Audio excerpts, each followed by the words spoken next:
আবার আবার দু তিনবার হ্যাঁ 3বারের মতন করে করতে আমি তো ছিলাম না, বড় মেয়ে ছিল, 3বার এরকম গেছে। কেউ এরকম কমেন্ট করতো না বিয়ের আগে যে মা দেখতে পাচ্ছে মাকে ভিডিওতে আনবে না। এই বিয়ের পরেই এই কথাগুলো শুরু হয়েছে যে মা দেখতে পাচ্ছে মাকে কোনো ভিডিওতে আনবে না। আমি ওকে বলেছি যদি তুই আসলে আমার সঙ্গে যোগাযোগ রাখলে যদি তোর অশান্তি বাড়ে তাহলে আসিস না। আমি কথা তুই যদি তোকে জানিস কাকিমা এবং মধু দুজনেই আছে সেই দিনের ঘটনার সাক্ষী। প্রথমেই আগে এটা জানতে চাইবো যে এত খবর হচ্ছে, এত কিছু হচ্ছে, তারপরে ওই বাড়ি থেকে এখনো কোনো যোগাযোগ হয়নি কাকিমা? মানে এটা যোগাযোগ করিনি। তোমরা কি করেছিলে ঠিকঠাক করানো সেটা, যেহেতু ও কান্নাকাটি করছে আমাদের সামনেই তো, মানে আমরা প্রোগ্রামে যখন যেত সবাই তো একটা মানে টিম হয়ে গেছিলাম না, একটা পাপাইদা, আমি, দিদির মা। এবার সেই টিম হওয়া শুনে মানে যখন কথাবার্তা হতো, মনে কর প্রভা ওর সাথে যখন ঝামেলা হচ্ছে, কাকিমা অনেকবার বোঝাতো যে কিছু করিস না, করার আগে থেকে বেরিয়ে আয় বেরিয়ে আয়, অনেকবার বুঝিয়েছে। কিন্তু দিদি সেটা বুঝতেও চাইতো না, মানে কাকিমার সাথে ঝামেলা লেগে যেত, আমরা সেটাকে সামাল দিতাম, যেহেতু একটা প্রোগ্রাম করবো। আমি রিলেশন থেকে কোনোদিন বেরিয়ে আসছি হ্যাঁ, কখনো বেরিয়ে আসতে বলেনি, বুঝিয়েছে যে সবকিছু মিউচুয়াল করে নি, বাট অন্য কিছু করিস না, মানে মা তো অ্যাটলিস্ট মেয়েকে সবসময় সাপোর্ট করবেই। তো সেদিনকার ব্যাপারটা কি হয়েছে, মানে খাওয়া দাওয়ার পরে জানি না কি কিভাবে খেয়েছে, বলছে তো খাইনি বা কিছু, আমাদের সামনে ধরতেও পারিনি আমরা। তো তারপরে যখন আমাকে সায়ক ফোন করলো যে দেখো তো সত্যিকারের মানে মেডিসিনটা খেয়েছে কিনা, তখন কাকিমা কোমরে প্রচুর পেন হচ্ছিল, পেনের জন্য মানে থাকতে পারে না উনি, মানে যেতেও পারে না। তখন বলে যে প্রবাহকে নিয়ে যা, তখন বলে না প্রবাহ মানে গেলে পারে তোমার সাথে ঝামেলা হয় বা কিছুর জন্য, তখন বলে না তুমিই চলো, জোরজাবস্তি কাকিমাকে নিয়ে যায়। সব এদিনকার কোমরে ব্যথা হচ্ছিল বলে মানে পুরোপুরি ভাবে ক্লান্ত কাকিমা, আমাকেই সবকিছু করতে হয়েছে, ওয়াশরুম নিয়ে যাওয়া থেকে, পেট্রোল পাম্পে দাঁড়াচ্ছি ওয়াশরুম যাচ্ছে, মানে 3-4 বার সেদিনকে প্রচুর ওয়াশরুমও গেছে। পকেটের মধ্যে কি আছে না আছে সেটাও আমি জানি না। এবার জানার পর কোলাঘাটে খাওয়া দাওয়া করার পর আমি যখন বিল পেমেন্ট করি, আমি লাইভটা করতে এমনকি বারণ করেছি, কাকিমা আমি দুজন মিলেই বললাম রুমের মধ্যে যে লাইভটা অ্যাটলিস্ট করো না, তোমার সামনে অনেক শো আছে, এগুলো কিছু একটা হতে পারে। কিছু শুনলো না, না আমি গুছিয়ে বলবো, আমার নিজের মতো নিজের মনের কষ্টটাকে বলবো। আমি বললাম, কিসের কষ্ট? আমাদের তো বলছো, তুমি তোমার মাকে বলছো, আমাকে বলছো, সবাইকেই বলছো। তো এই নিয়ে বেরিয়ে গেল, আমরা কাকিমা আমি নিয়ে বেরোলাম, গাড়িটা আস্তে আস্তে বেরালো, পকেট থেকে বার করেও তখনও কিছু একটা খেলো আমার মনে হলো, বাট বলছে তখন মৌরি খাচ্ছি, আমাকে ডিনাই করে গেল, বলছে মৌরি খাচ্ছি, কিন্তু বাট আমি বুঝতে পারছি কিছু একটা খাচ্ছে, আমাকে ধমক দিল, মানে ও বকাঝকা করে মাঝে মাঝে। সেদিনকে আমাকে মানে একটু মিসবিহেভ করলো বলে আমি সরে গেলাম, গাড়িটা নিয়ে আমি আবার তুললাম, বললো আমি পান খাবো, আমি বললাম ঠিক আছে, আমরা দুজনেই ড্রাইভার আর আমি পান নিতে বেরিয়ে গেলাম। তারপর হয়তো খেয়েছে নাকি বুঝতে পারছি না, মানে প্রচুর ভাবে খেয়ে নিয়েছে জিনিসটা, মানে 78টা ট্যাবলেট খেয়েছে, মানে 4 পাতা। এইসব খাওয়ার পরে যখন কিছু চোখ খুলতে পারছে না বা যখন ওর সেন্সেই নেই, তখন আমাকে সায়ক ফোন করেছে, ফোন করে বলছে আগে তুমি ভেরিফাই করো যে কিছু খেয়েছে কিনা। আদৌ ও ফটো পাঠিয়েছিল অনেক সাহেবকে। না না আমার সাহেব মাঝে মাঝে হ্যাঁ ফোন করে, কাজের জন্য ফোন করে, ওই হ্যাঁ। কথা বলতে গিয়ে ফোন করে কথা বলতে গিয়ে সাহেব বুঝতে পেরেছি কিছু একটা হয়েছে, তখন তুই ওকে বলে যে এবার আমাকে যখন বললো যে কোথায় আছো তোমরা, এই আছো তোমরা, তখন আবার টোলে জ্যামে ফেসে গেছি পুরোপুরি ভাবে, কিচ্ছু করার নেই, আমি রাস্তায় নেবে গাড়ি সরিয়ে যে কোনো অবস্থাতে আমি বললাম সাহেবদা তুমি যেই নার্সিংহোমে তুমি কনসার্ন করেছো, তুমি আমাকে এক্সাক্ট ম্যাপটা পাঠাও। ওই ম্যাপ ধরে গিয়ে আমার দেখাচ্ছিল 30 মিনিট ডিস্টেন্স, যেভাবে হোক 20 মিনিটে আমি ঢুকিয়ে দিয়েছি। 20 মিনিট ঢুকিয়ে ডক্টরকে কথাবার্তা বলাই ছিল, মানে অ্যাপয়েন্টমেন্ট নেওয়াই ছিল লিভার ওয়াশ করার জন্য। মানে ওকে ধরে নামানোও যাচ্ছে না, পুরো শরীরটাই পুরো ছেড়ে দিয়েছে। মানে মানে এতগুলো মেডিসিন কোনো হুঁশে নেই। ওকে নিয়ে সবকিছু করার পর দেখলাম যে যেইভাবে প্রসেসিং ওরা শুরু করে সেরকম প্রচুর কষ্ট পেয়েছে। শারীরিক দিক থেকে বলো, মেন্টালি প্রিপেয়ার বলো, কিছু মানে এখনো কোনো দেখতে পাচ্ছি না যে ঠিক হবার মতো। দিদির থেকে শুনছিলাম যে প্রভাও চাইতেন না মেয়ে আপনার সঙ্গে বা পরিবারের কারোর সঙ্গে যোগাযোগ রাখুন। থেকেই, মানে বিয়ের আগে থেকেই? প্রথম থেকেই না, বিয়ের আগে থেকে না, তাহলে বিয়েটা হতো না, যদি এমন মেয়েই ঘুরে দাঁড়াতো যে মায়ের সাথে রিলেশন রাখবে না বলে এত দূর মেয়ে স্টেপ নিয়েছে, মাকে ছাড়তে পারবে না বলে। কিন্তু বিয়ের আগে যদি এরকম কড়াকড়ি নিতে আমার মনে হয় বিয়েটাই হতো না। আর মানে শ্বশুর বাড়ির এতজনকে এত ভালোবাসা আমরা দেখেছি, আমরা ভিডিওতে সবাইকেই ভালোবাসে, বলো প্রচন্ড থার্টি ভালোবাসে। ফার্স্টে আমাকে বললো মধু তুমি একটু অ্যাডভান্স বেরোবে, আমি একটু কোয়েস্টে যাবো, আমার কিছু কেনাকাটার আছে। 31st যেহেতু দিদি জামা কাপড় কেনা হয়নি, নতুন জামা পরে শো করে। এবার আমাকে বললো প্রভাবর একটা না ইয়ে লাগবে, লাগেজ ব্যাগ লাগবে, তা কোনটা ভালো হবে? তো সামনে স্যামসোনাইট বলে একটা ব্র্যান্ড পেলাম, ওটাতে ঢুকলাম, ওটাতে ভিজিট করলাম, 19,000 টাকা দিয়ে ওই ব্যাগটা নিল। মানে কোনো মানে হয়? গিয়ে যখন গিফট সারপ্রাইজ করলো, হ্যাঁ যখন কাকিমা দিয়েছে ওটা, মানে তখন মুখটা পুরো মানে দেখলাম না যে ব্লগের মধ্যে কোনো রিয়াকশনটাও দেখতে পেলাম না যে কিরকম, মানে এত ভালোবাসে কোনো ইয়ে করবো না। সন্তুষ্ট হতো না, কোনো কিছুতে সন্তুষ্ট হতো না। প্রবাহকে আমরা দেখেছি খুব ভালো রাখতে চাই, প্রবাহ কি মানে এই যে ভিডিও করা এগুলো কোনো সমস্যা ছিল প্রবাহ? মানে হচ্ছে কারণ ভিডিও ব্লগ করে নিয়ে Video নিয়ে কোনোদিন কিছু সমস্যা বলে কিছু কোনোদিন কিছু বলে মেন সমস্যা কাকিমাকে শোতে যেতে দেবে না, মানে না, না, কাকিমার কোনো যোগাযোগ কাকিমার সঙ্গে কোনো থাকবে না relationship থাকবে না। এই সূত্রপাতটা হলো কোথা থেকে? সেটা আমি জিজ্ঞেস করেছিলাম যে আমি কি করেছি, আমি এতটা ওদের কাছে কেন খারাপ হলাম, কি করেছি সেটা প্রমাণ দাও তোমরা, আমার কি ফল্ট আছে তোমরা সেটা বলো। আমি বললাম না, খুনি আসামিদেরও মানুষ বলে খুন করেছে, কিন্তু আমি কি অন্যায়টা করি সেটা আমাকে প্রমাণ দেখাও তোমরা, যার জন্য মেয়ের সাথে আমি যোগাযোগ রাখতে পারবো না।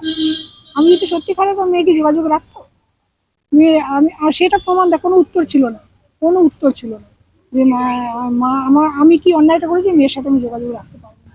আমি দিনে 10 বার করে ফোন করি, আমি 28 বছরের বয়স করে একটা মেয়েকে বিয়ে দিয়েছি, আর মেয়ের একটু ওতপ্রোতভাবে সবসময় থাকতাম, আমার মেয়ে স্কুল কলেজ সবসময়, কলেজেও আমি গিয়ে আমি বসে থাকতাম নিচে, মেয়েকে একা কোনদিন বেরোতে না, নিচে বসে থাকতাম, কলেজ শেষ হতো তারপর আমি কলেজ ছাড়তে যাই, নেতাজিনগর ডে কলেজ ছাড়তে গেছি। এইভাবে আমি ওর সঙ্গে জড়িয়েছিলাম। সেই মেয়েটা যখন চলে গেছে না, প্রত্যেক মায়েদেরই মনে হয় একটা ডিপ্রেশন হয়, মেয়েরা চলে গেলে, লক্ষ্মী ঘর থেকে বিদায় হলে খালি হয়ে যায় মানুষ। তা আমার মেয়েও তাই হয়েছিল, আমি যখন মেয়েকে একটু ফোন করতাম, হ্যাঁ আমি জানি আগেরকার দিনে মায়েরা কোনো যোগাযোগ করতে পারে না, চিঠির মাধ্যমে হতো, এখন ফোনে সবকিছু হয়, ভিডিও কল তো দূরের কথা, মেয়েকে ফোন করতে গেলে কেউ কোনোদিন আমাকে নিয়ে এরকম কুমন্তব্য করতো না, আমি দেখতে পারা বাজে, কিন্তু তার বিয়ের পর থেকে এই জিনিসগুলো আসছে, দেখতে খারাপ, মাকে ব্লগে নেবে না, ভিডিওতে নেবে না, তোমার মা দেখতে বাজে। ওদের বাড়ির লোক, প্রভাব বাড়ির লোক কি এটা সাপোর্ট করবে তোমরাই আপনাকে ধরে নাও, এইভাবে? তোমরাই ধরে নাও কারা বলতে পারে এগুলো, আমি তো নাম বলতে চাইছি না কারা, এগুলো বিয়ের পরেই এগুলো হচ্ছে। আচ্ছা, ওকে মানসিক এবং শারীরিক ভাবেও কি সব ও কোনোরকম- সুস্থ হচ্ছে, ও বলবে শারীরিকভাবে মানসিকভাবে কি সুস্থ হচ্ছে, ও নিশ্চয়ই তোমার ওর সঙ্গে যোগাযোগ করবে, জানতে পারবে। জেঠিমা আপনি বলছেন কালকেও বোধহয় তো আবার আবার 2-3 বার, হ্যাঁ 3বারের মতন হয়ে করতে, আমি তো ছিলাম না, বড় মেয়ে ছিল, 3বার এরকম গেছে, চেষ্টা করেছে, চেষ্টা তো করে এখন তো সারাক্ষণ চোখে চোখে রাখতে চোখে হচ্ছে চোখে, হ্যাঁ মধু, এবং ডাক্তার বলে গেছে চোখে চোখে রাখবেন। আপনারা সবসময় সারাক্ষণ রয়েছেন, কিন্তু হ্যাঁ, এইভাবে মানে কতদিন বা কি ভাবছেন, কতদিন হাসপাতালে রাখবেন? বেশ কয়েকদিন রাখতে হবে বলেছে, ছাড়বে না। এখন যা দেখে এলাম তো হ্যাঁ। পুরো মানে গড়েই নেই, মানে আমি তো বলছি বুঝতে আবার? সেটাও বলতে পারছে না, দেখে এলাম যেটা একটু তো ভালো ছিল, আবার একটু ভালো তাহলে ছিল, deteriorate কালকে আমি করলো। ভালোই দেখতে দেখে দুপুরে কিছুই গেলাম, খেলো না, দেখলাম আমাকে নার্সও বললো যে কিছু খাইনি এখনো, দুপুরবেলা লাঞ্চও করিনি। আমি তো ভেবেছিলাম 7 তারিখ মানে কালো অব্দি রেস্টে রেখে আমার 8 তারিখ থেকে আবার শোতে ফেরাবো, কিন্তু এখন জানি না কতটা কি হবে। মানে আরো কয়েকদিন তাহলে বলছে যে ডক্টর যেটা যেটা বলবে, যদি না মেন্টালি ভাবে যদি না প্রিপেয়ার হয় তাহলে কি করে, মানে শরীরটাও যদি না ঠিক থাকে তাহলে তো কিছুই করা যাবে না। আচ্ছা, একটা বিষয়ে প্রভাবর কি সমস্যাটা শুধু ছিল নাকি ওর পরিবারের, মানে শ্বশুর বাড়ির কেউই চায় না যে যে সংসার মানে বাপের বাড়ির সঙ্গে যোগাযোগ রাখা?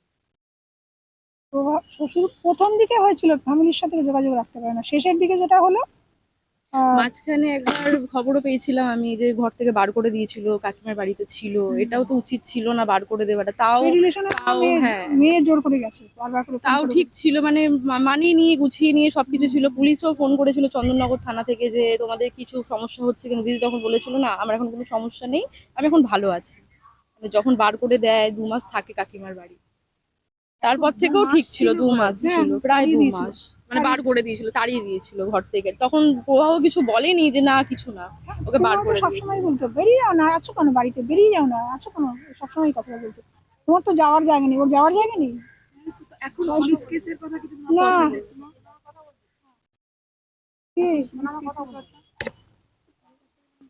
ইন্টারভিউ হচ্ছে, আমি পরে তোর সাথে কথা বলছি। আচ্ছা, ব্যাস।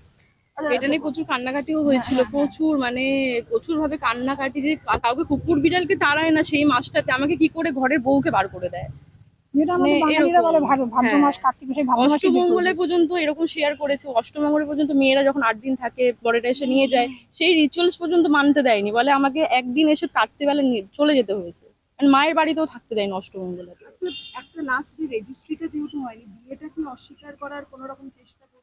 আমি জানি না গো, সেটা তোমরা তোমরা জনসাধারণ বা তোমরা বিচার করো যে এটা মানেটা কি, এর মানে কি।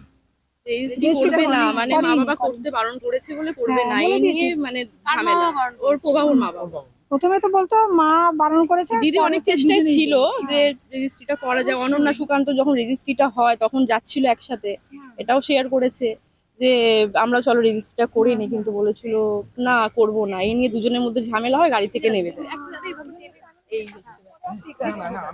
দিদি হয় না, দিদি আরেকটা প্রশ্ন, আচ্ছা দেখতে খারাপ বলতে আমি আমি বলতেছি বিয়ের আগে কোনোদিনও এরকম ধরনের কোনো কেউ এরকম কমেন্ট করতো না বিয়ের আগে, যে মা দেখতে পাচ্ছে মাকে ভিডিওতে আনবে না।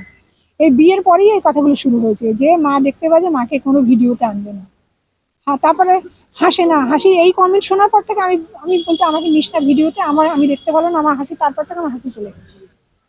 আমি হাসতে চাই না, আমি হাসতে পারি না, আমি ওই কথাগুলো সব যখনই ভিডিওর সামনে ক্যামেরার সামনে আসি তখনই যেন আমার কষ্টে ফেটে যায় যে আমি দেখতে বাজে, এত দেখতে বাজে ক্যামেরা সামনে আসতে পারবো না। এটা বিয়ের পরেই এগুলো শুরু হয়েছে। কাঁদছেন আপনি এতটা, এটা সত্যি ভীষণ।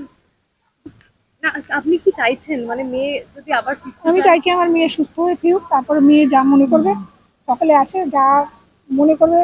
আমি যদি ও তখন বড় হয়েছে, ও যদি মনে করে আমি যাবো, সে যাবে চলে, আমি তো আটকাতে পারি না, আমি কাউকে আটকাতে পারি না। ও যদি সংসার করতে যায় আবার যাবে, আমার তো আটকানো কিছু, আমি কোনোদিন ওকে বলিনি সংসার, আমি কোনো ছেলে মেয়েকে, কোনো মা বাবা হয়তো বলে না তুই সংসার করিস না, আমিও করবো না। যারা বলে তাদের মেন্টালিটি আলাদা, আমি বলি আমি সবসময় চাই আমার মেয়ের সংসার, আমার মেয়ে সুখে থাকবে, কারণ আমি প্রচুর কষ্ট করেছি, আমার ছোটবেলায় মা মারা গেছে তো, প্রচুর কষ্ট মাকে করেছি। নিয়ে সমস্যা আমার কাছে প্রমাণও আছে। দিদি আমাকে লাস্ট যে কথাগুলো হয়েছিল প্রবাহর সাথে কি নিয়ে সেদিনকার ঝামেলাটা, সেই প্রমাণও আমার কাছে রয়েছে। তো যেদিনকার মনে হবে সেদিনকার আমি দেখাবো আমি ছোট আর কি। থেকে এত কষ্ট করেছি না, বিশ্বাস করো, যার জন্য আমি সবসময় চেয়েছি আমার মেয়ে সুখী হোক, আমার মেয়ে আমার মতো যেন কষ্ট না পায়।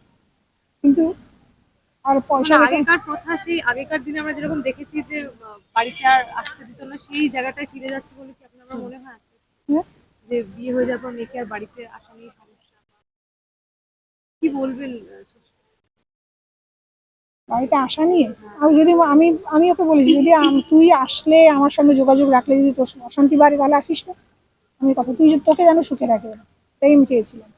তাও আমি মেনে নিয়েছিলাম, আমার সঙ্গে তো ফোনে কথা বলিস, তাও ফোনে কথা বলাও হবে না তো, কিন্তু মেয়ে বলেছে আমি মনে করি তুমি আমার লাকি আমার লাইফে, আমিও মনে করি আমি লাকি, আমার ওই রকম মেয়ে আমি পেয়েছি, আমি লাকি। তা তুমি আমার সমস্ত জায়গায়, তুমি রেকর্ডিং এ যাবে, তুমি যদি মিউজিক একবার ভিডিওতে যাবে। প্রোগ্রাম করতে গিয়ে যদি নিচে বসে কাকিমা, হ্যাঁ, স্টেজে যদি না বসে, সে রেগে বোম হয়ে যায়। আগে তুমি মাকে তোলো, মাকে দেখবো, মাকে তারপরে আগে ইয়ে করো। আমি তো সব ভালো হবে না।